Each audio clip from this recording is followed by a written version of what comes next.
he's going to turn. So you turn right. I hop into this position like this. Now I look down and I think, okay, see how I'm squeezing you? That's what you want. You want to squeeze a guy like that, okay? He's defending. He's ready to defend the arm lock. I don't want to put myself in a place where I'm going to get reversed. Okay?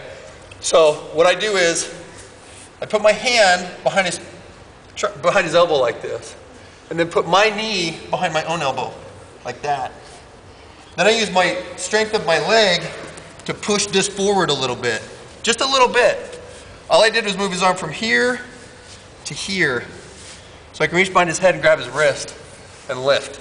Now if you're an MMA fighter and they allow you to drop elbows, this is a great time to do that. Because you can't really defend.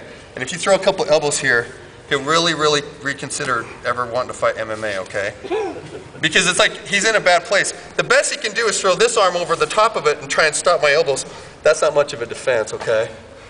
So that's a good thing to do if you're fighting MMA. But regardless, MMA, jiu-jitsu, gi, no gi, what I like doing is I'm pulling him with this hand that I've got, making him go to his chest. If he's smart, he won't go to his chest because nobody wants to give you their back, right? So he's fighting back, which is what I want him to do. Then what I'm going to do, often a guy will reach up with this free hand and try and break my wrist off of his, he wants to get this hand free. So he'll use this hand to try and push me off of that.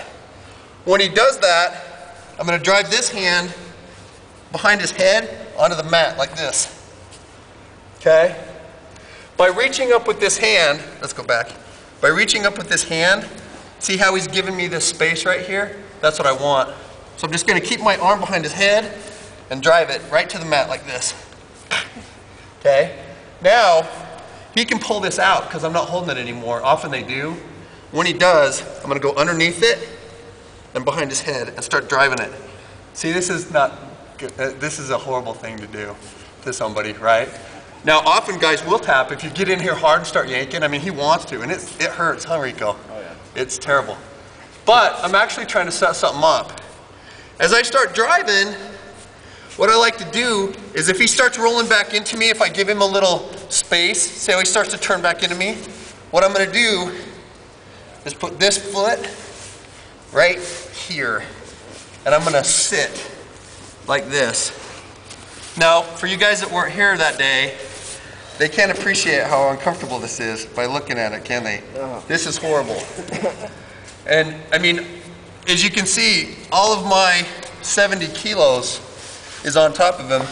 And all I'm trying to do is keep my chest down on my leg. Now what I'm going to do is sit, like lift this like this, so I can get this leg under it. Oh, man. Oh, my God. Now, I'm trying not to hurt you, I promise. No, I'm okay. And don't let me hurt your shoulder. I've got my weight off of him so he can breathe while we're doing this, but a series, I mean, now I've got options, okay?